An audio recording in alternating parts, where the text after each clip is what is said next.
Mi nombre es Yunaikel Granadillo y les voy a hablar sobre las noticias de los días 9 y 10 de junio. Comenzamos con Colombia, en donde se abre un debate de una renta básica de emergencia. El ministro de Hacienda de Colombia, Alberto Carrasquilla, contando con el apoyo de 54 legisladores, se encuentra evaluando la posibilidad de una renta básica de emergencia para los ciudadanos colombianos. Este tema toma relevancia debido a la situación que se vive en todo el mundo gracias a la pandemia de coronavirus. En declaraciones que fueron una respuesta a una propuesta que se hizo en mayo por dichos legisladores, el ministro estimó que es de suma importancia la evaluación de esta opción que anteriormente solamente se aplicaba en ámbitos académicos y grupos minoritarios. Con esto, en relación a cuál será el futuro de la política social colombiana.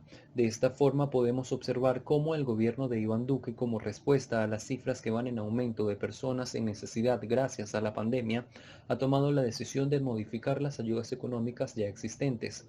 El gobierno colombiano decidió entregar un subsidio de 160.000 pesos para 3 millones de hogares pobres, pero se estima que no ha sido suficiente y se considera que se puede agudizar debido a la recesión económica que se aproxima. En Venezuela, el dólar bancario retrocede hasta 197.893 bolívares, cuando el paralelo avanzó a los 200.000 bolívares. Esta semana se pudo observar cómo el dólar paralelo se ubicó en los alrededores de los 200.000 bolívares y cómo el valor en las diversas mesas cambiarias del país bajó hasta llegar al monto de 197.893 bolívares, lo que representa una caída para estos del 0.15%, siendo la segunda vez esta semana. Estos cambios en las cifras del valor de la moneda extranjera dan un aire de familiaridad a tiempos en donde el dólar paralelo se mantenía siempre por encima de los demás métodos de cambio.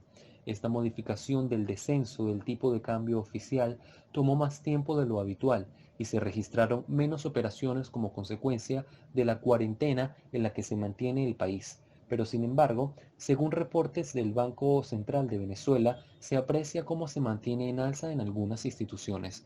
Como conclusión, estos cambios en los valores del dólar oficial y paralelo podría decirse que no representan un cambio importante para la economía venezolana, en donde los indicadores económicos se mantienen sin cambios significativos. Sigamos con la cesta alimentaria nacional. ¿Es más económica en Caracas que en otras entidades del país? Veamos. Según el Observatorio de Canasta Alimentaria, la cesta básica de alimentos en Venezuela en lo que va del mes de junio se posicionó con un costo en promedio de 19,25 dólares en las distintas entidades del país. Este observatorio reportó que en la capital la cesta básica de alimentos tiene un costo de 18,08 dólares americanos, mientras que en el estado Miranda la cesta reportada semanalmente por el diputado Ángel Alvarado costó 21,69 dólares la primera semana de este mes. En distintos estados, los costos que se reportaron fueron mayores que en Caracas. Por ejemplo, en Apure, una cesta básica con 9 productos costó 20,72 dólares. En Trujillo, una cesta de 10 productos, 19,09 dólares. Y en el estado Falcón, con 8 productos de 1 kilo cada uno, costó 18,18 dólares. Es importante mencionar que el salario mínimo en Venezuela es de 4 dólares, muy por debajo del promedio de la cesta básica de alimentos, y aunque es posible decir que es más económico el precio de la cesta básica en Caracas, en definitiva siguen siendo precios inalcanzables para la mayoría de la población venezolana.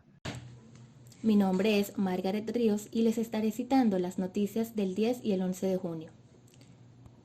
Incrementan precios del gas doméstico en más de 200% en medio de la escasez. A finales del mes de mayo, el protector del estado Táchira, Freddy Bernal, hizo referencia al que el servicio de gas doméstico podría empezar a ser cobrado en divisas, debido a que los gastos de producción y traslado del gas se pagan en dólares. Además, señaló que en los buques que llegaron al país desde Irán vinieron piezas para reactivar la planta de gas licuado de petróleo en el estado Anzoátegui, la cual se encuentra inoperativa desde hace más de un año. Sin embargo, Jesús Sublet, presidente de Gas La Guaira, confirmó que los nuevos precios que entrarán en vigencia el 15 de junio fueron acordados en bolívares. Sublet indicó que se hizo una revisión del costo del combustible en pro de mantener el servicio operativo e ir mejorando el sistema de distribución, por lo que ahora la bombona mínima de 10 kilogramos costará 50.000 bolívares y la máxima de 43 tendrá un valor de 200.000 bolívares.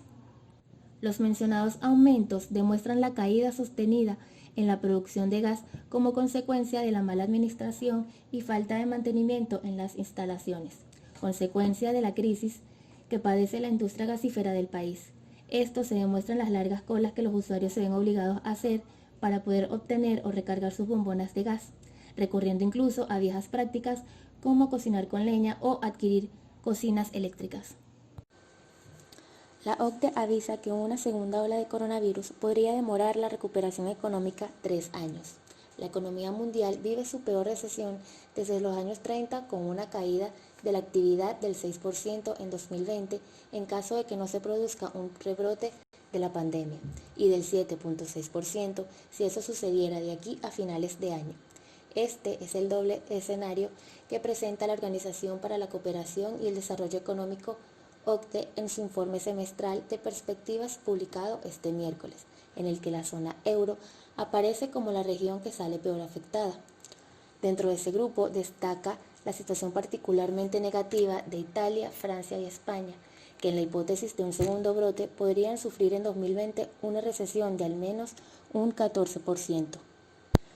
Con base al informe presentado, las autoridades deben estar preparadas para desplegar medidas adicionales para apoyar la actividad invirtiendo en sistemas de salud, teniendo una mayor cooperación global en suministros médicos, vacunas y tratamientos, y a ofrecer una nueva formación a las personas que trabajan en los sectores más afectados. Se deben desarrollar y fabricar tratamientos contra el coronavirus, así como también son necesarias medidas que refuercen la confianza dentro de cada país para estimular el consumo, pero también a nivel internacional en un momento de fuertes tensiones entre las dos grandes economías mundiales, Estados Unidos y China. Para el organismo multilateral, el camino hacia una recuperación económica sigue siendo altamente incierto y vulnerable a una segunda ola de infecciones. Con o sin un rebrote, las consecuencias serán severas y duraderas.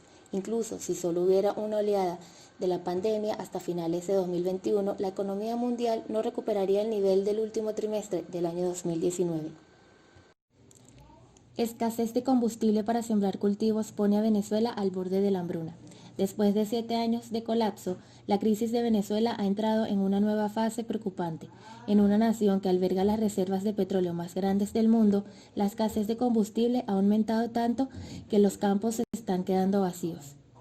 Según FedeAgro, más de la mitad de la tierra utilizada para cultivar vegetales el año pasado no será replantada y se espera que la producción de maíz cubra menos de una cuarta parte de la demanda nacional. El presidente de FedeAgro, Achilles Hopkins, afirmó que comenzaremos a ver las consecuencias de esto en los próximos meses.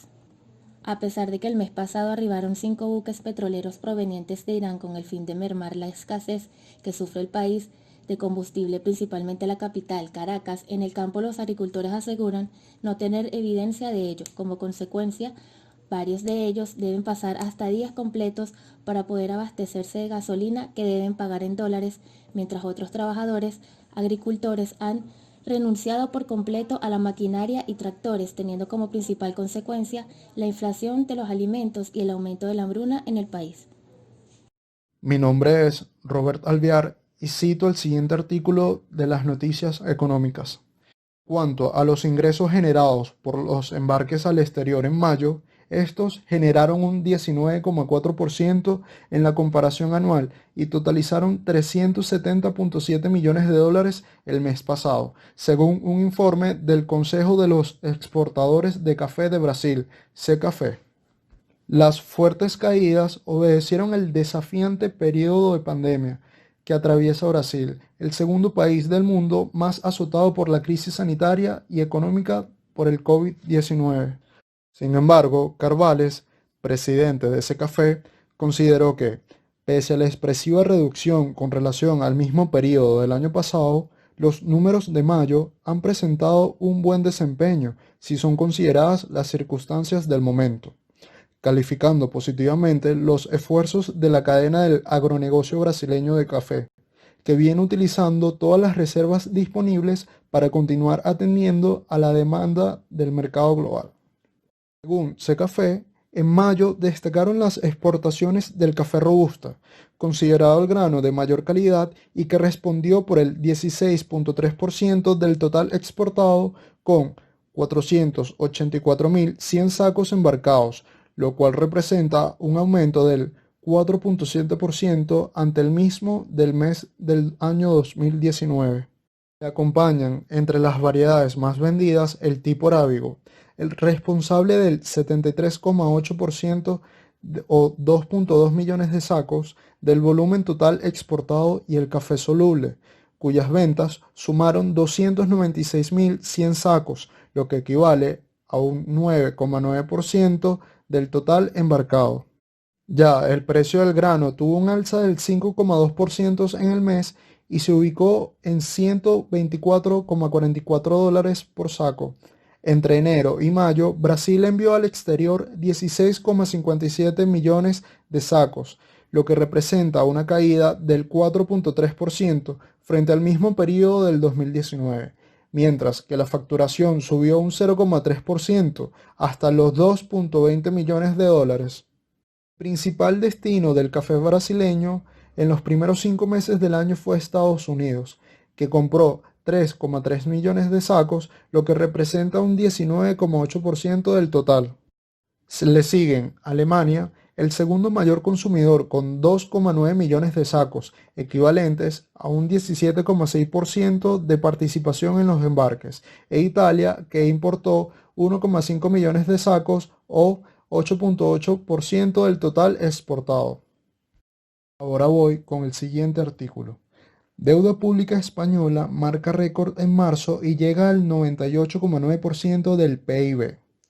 La deuda del conjunto de las administraciones públicas españolas se disparó en el primer trimestre del año hasta marcar un récord histórico de 1.224.161 millones de euros, o su equivalente en dólares a 1.389.400 millones, lo que equivale también al 98,9% del PIB, 3,4 puntos más que en el último trimestre de 2019, que estaba reflejado en 95,5%, y el dato más alto desde 2018.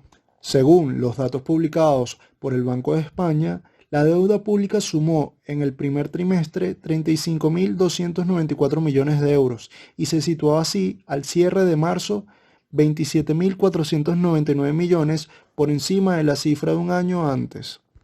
Todas las administraciones españolas, salvo las corporaciones locales, aumentaron su endeudamiento en el primer trimestre del año, aunque es la evolución de la administración central la que explica en buena parte el comportamiento global.